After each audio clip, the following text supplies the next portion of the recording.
la fausse adoration, pendant que j'ai dit ici, être juif, c'est une préfiguration des choses qui devaient venir aujourd'hui. Et on devait quitter de l'état juif pour être Israël. Être Israël, c'est une préfiguration des gens qui devaient avoir l'Esprit de Dieu, le Saint-Esprit en eux. Et donc ici, on a après le déluge, excusez-moi. Oui, allez-y, finissez. Après le déluge, on a eu 3 enfants. On a eu la naissance de Shem, de Cam et de Japhet. Ce qui fait les trois nations. Et dans les 3 nations-là, oui, chutez, je vous en prie. Chutez, nous n'avons pas assez de temps. Okay, nous n'avons pas assez de temps. Je vais prophète Élisée. Si je pourrais chuter pour conclure. Allez-y. Je dis ici, je suis d'accord avec le frère. Oui. Que la Samaritaine est une juive. Parce que quoi? Ce qui fait que cette dame avait une représentation céleste en elle. Et qui sont entrés dans la fausse adoration pour maintenant, quand il entre dans la pure adoration du maître de la maison, elle se reconnaît. Parce que cet esprit était en elle. Mes chers frères, c'est moi qui ai la parole, mon ami Élisée.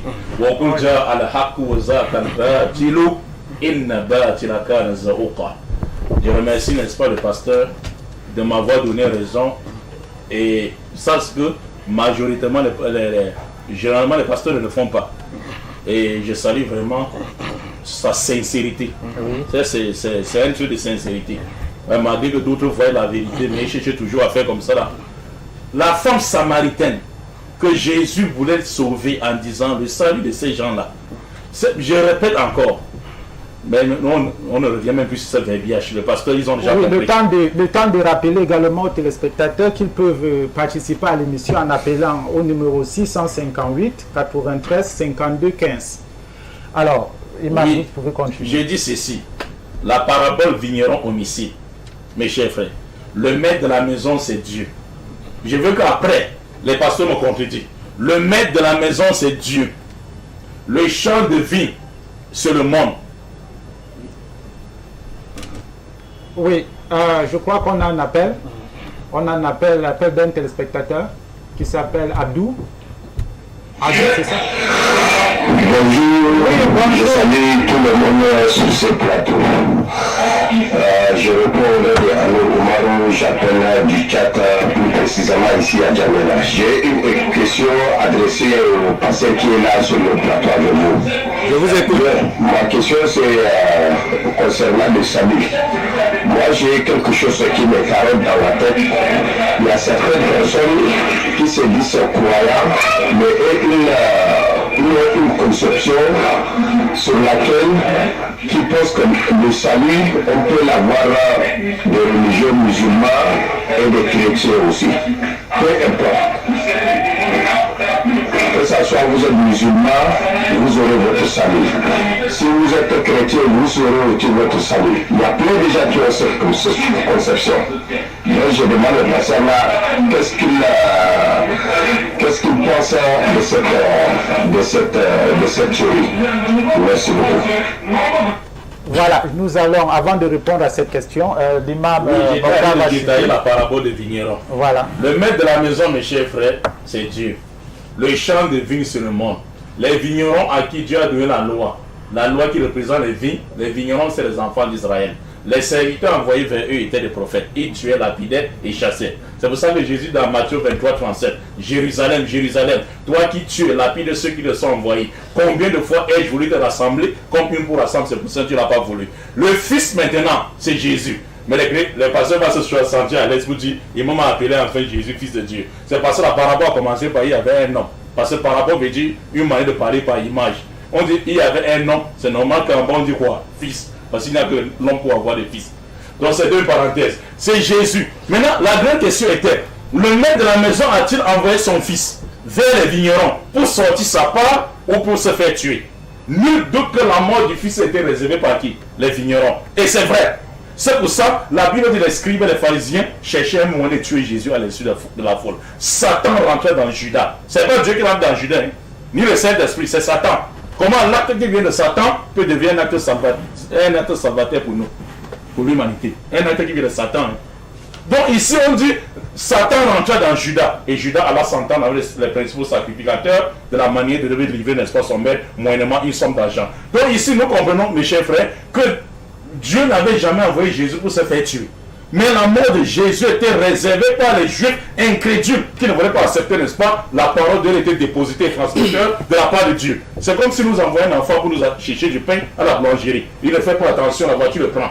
Il n'y a que quelqu'un qui est de mauvaise foi pour dire nous avons envoyé l'enfant pour se faire tuer. Non, la mort c'est la conséquence de sa mission. Et Jésus l'a dit dans Luc 11, verset 49 à 50. La sagesse de Dieu a déclaré: je leur enverrai les prophètes et les apôtres. Ils tueront des autres et ils vont lapider d'autres, afin qu'il soit demandé au jugement dernier concernant le sang des prophètes.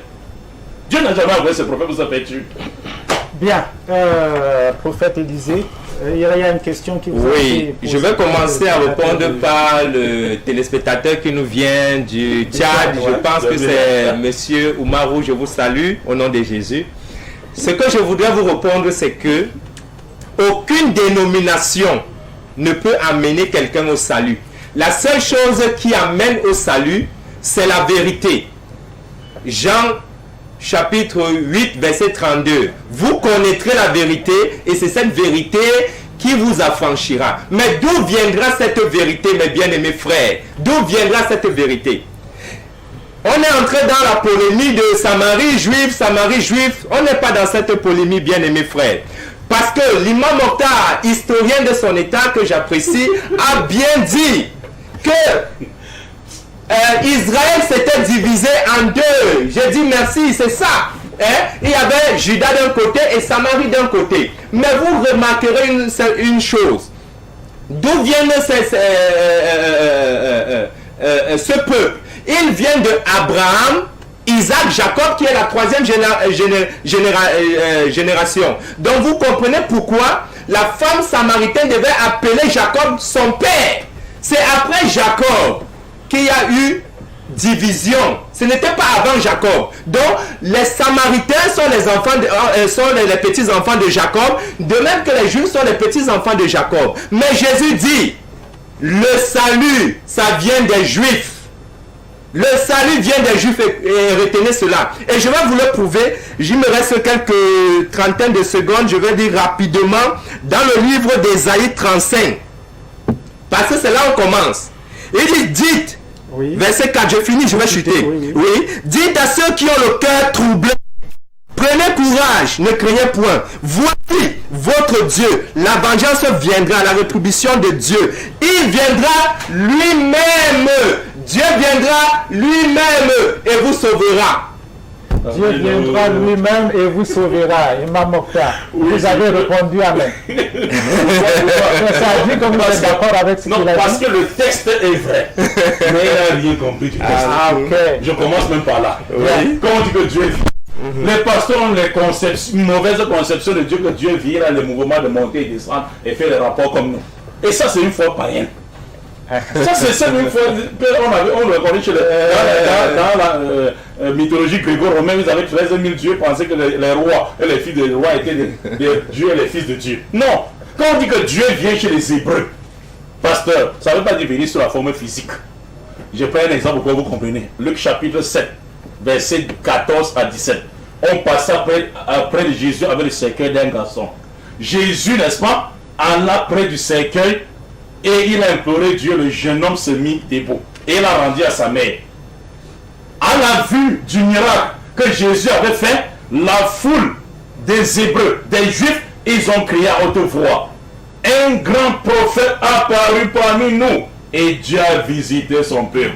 Vous avez compris comment Dieu visite le peuple? Par l'envoi d'un messager. Amen. C'est pas que Dieu vient sur la terre sous forme humaine comme moi je crois. Il se lève, surprendre, massacrer, fouetter et mettre sur la croix Dieu. Et il a massacré Bactani. Dieu crée encore un autre Dieu.